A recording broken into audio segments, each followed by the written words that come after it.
Hello students, आप सभी का स्टडी प्लस कोचिंग क्लासेस में स्वागत है। हमें आशा है कि आप लोग स्वस्थ होंगे, मस्त होंगे और अपनी पढ़ाई को और भी बेहतर ढंग से चला रहे होंगे। तो आज हम आप लोगों के लिए लेकर आए हैं क्लास 10th जो साइंस है। साइंस जो हमने पिछला टॉपिक आप लोगों को अभिक्रियाओं के विषय में बताया था और आज हमारा उसी टॉपिक को आगे की ओर ले चलते हैं ताकि आप लोग अपनी पढ़ाई को और भी बेहतर बना सके।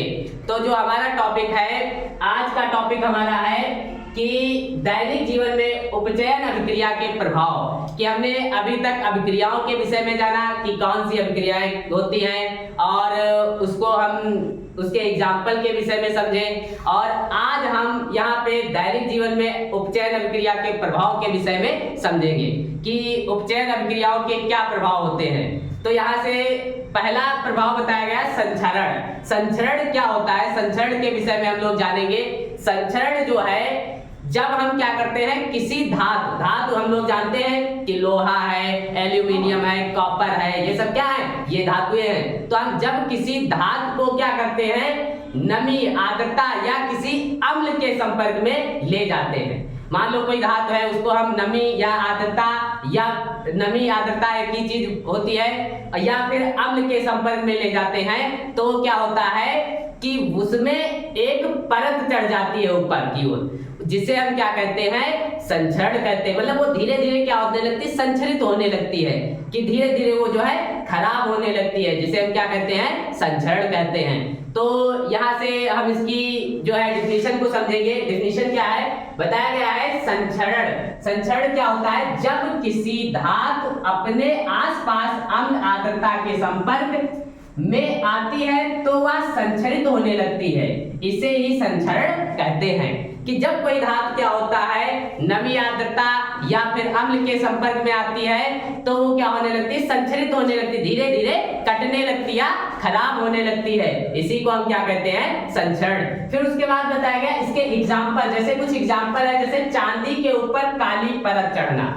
कि जो चांदी होती है, सिल्वर, उसके ऊपर क्या होता है, काली परत चढ़ने लगती, तो चांदी क्या होने लगती है, खराब होने लगती है। फिर उसके बाद जो है बताया गया तांबे के ऊपर हरी परत चढ़ना। जो तांबा होता है, तांबा जब खराब होने लगता है तो उसके ऊपर हरी परत चढ़ जाती है। फिर उसके बाद बताया गया लोहे पर जंग लगना, और जो हमारी लोहा होती है उस पे क्या होता है, जंग लगने लगती है, भूरे रंग की जो है परत चढ़ने लगती है। तो ये क्या है कि एग्जाम्पल है, ये संचरण के एग्जाम्पल हैं। तो ये हमारा था संचरण। अब इससे जो है बचने के उपाय तुमको बताएंगे कि इससे हम कैसे बच सकते हैं। तो संचरण से बचने के उपाय लोग गांव में यूज भी करते हैं कि क्या करते हैं, उसमें पेंट लगा देते हैं या तेल लगा देते हैं या फिर ग्रीस लगा देते हैं, जिससे क्या होता है, संचरण से बचा जा सकता है। जैसे यहाँ पे लिखा है कि बचाव के उपाय तेल लगाकर, ग्रीस लगाकर या फिर पेंट लगाकर, इससे हम क्या करते हैं, संचरण से बच सकते हैं। और उस अगला टॉपिक हमारा है विकृत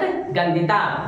तो विकृत गंधिता जो टॉपिक है, इसको बताने से पहले जो है आप लोग ये रेगुलर जो है अपनी प्रिपरेशन करते चलिए। डेली आप लोगों के समझ वीडियो आ रहे हैं और डेली जो है इसको देखते चलिए, ताकि अपनी पढ़ाई को और भी अच्छे ढंग से कर सके और 2024-25 के बोर्ड एग्जाम को और भी सफल बना सके। तो हम आप लोगों के लिए क्या है, कंटिन्यू तैयार हैं। तो आप लोगों भी क्या है, कंटिन्यू तैयार रहिए, ताकि जो है अच्छा रिजल्ट आ सके 2025 का बोर्ड एग्जाम का। तो यहाँ पे जैसे है तुम्हारा अगला टॉपिक है विकृत गंधिता। विकृत गंधिता क्या होती है, विकृत गंधिता के विषय में हम आप लोगों को बताएंगे। विकृत गंधिता ये होता है कि जब क्या होता है, तेल युक्त या वसा युक्त कोई जो है पदार्थ, भोज्य पदार्थ, जब तेल युक्त भोज्य पदार्थ क्या होता है कि ऑक्सीजन के संपर्क में आ जाता है तो उसमें से गंध आने लगती है या उसके स्वाद में क्या हो जाता है, परिवर्तन हो जाता है, जिसे ही क्या कहते हैं, विकृत गंधिता। जैसे क्या होता है, ज्यादा दिनों तक जब भोजन रखा रहता है तो क्या होता है, उसमें से स्मेल आने लगती है। जो तैलीय भोजन होता है, जो तेल में तला जाता है, तो उसमें से स्मेल आने लगती है, जिसे हम क्या कहते हैं, विकृत गंधिता। तो यहाँ पे विकृत गंधिता के विषय में समझेंगे क्या होता है, जब तेल वसा युक्त भोज्य पदार्थ ऑक्सीजन के संपर्क में आते हैं तो उनके गंध या स्वाद में परिवर्तन हो जाता है, जिसे विकृत गंधिता कहते हैं। तो क्या होता है कि उनमें उनके स्वाद में जो है परिवर्तन आ जाता है, जिसे क्या कहते हैं, विकृत गंधिता। अब विकृत गंधिता से बचाव के उपाय समझेंगे। जैसे क्या होता है, जो ये हमारी आलू की चिप्स जो आती हैं, जो पैकेटों में आती हैं, ये भी क्या की जाती हैं, तेल में तली जाती हैं। तो ये जब तेल में तली जाती हैं तो ये भी बहुत ज्यादा दिनों तक रखी रहती है। ये क्या होता है, ये खराब हो सकती है। बट इनमें जो ये जो पैकेट होते हैं, इनके पैकेटों में जो है नाइट्रोजन गैस भरी जाती है, जिससे खराब होने ना पाए, कि ऑक्सीजन के संपर्क में नहीं आएंगी। अगर ऑक्सीजन गैस फिल कर देंगे, इसमें भर देंगे, तो ये ऑक्सीजन के संपर्क में आ जाएंगी, तो ये क्या हो जाएंगी, खराब हो सकती हैं। इसीलिए इनमें क्या भरी जाती है, नाइट्रोजन गैस भरी जाती है। तो यहाँ से जो है बताया गया, आलू की चिप्स की थैलियों में नाइट्रोजन गैस प्रवाहित करके, दूसरा क्या है, रेफ्रिजरेटर में रख करके, जो भोज्य पदार्थ होता है उसको हम फ्रिज में लगा देते हैं, जिससे क्या होता है, विकृत गंधिता से बचा जा सकता है। तो आज का हमारा यही टॉपिक था, और ये केमिस्ट्री का जो हमारा चैप्टर 1 है वो कंप्लीट हो गया है।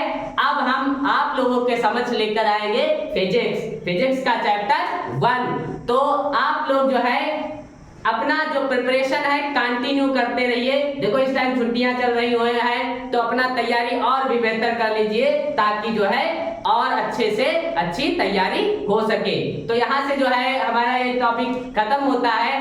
अगले वीडियो में हम अगले मिलते हैं आप लोगों के साथ, फिजिक्स के साथ। तो यहाँ पे जो है हमें आशा है कि आप लोगों को ये वीडियो पसंद आया होगा, और अगर आप लोगों को ये वीडियो पसंद आया है तो काफी से काफी जो है इसको शेयर करें, और बेल आइकन को दबाएं, और हमारे चैनल को सब्सक्राइब करें, जो है हमारे चैनल को सब्सक्राइब करें, और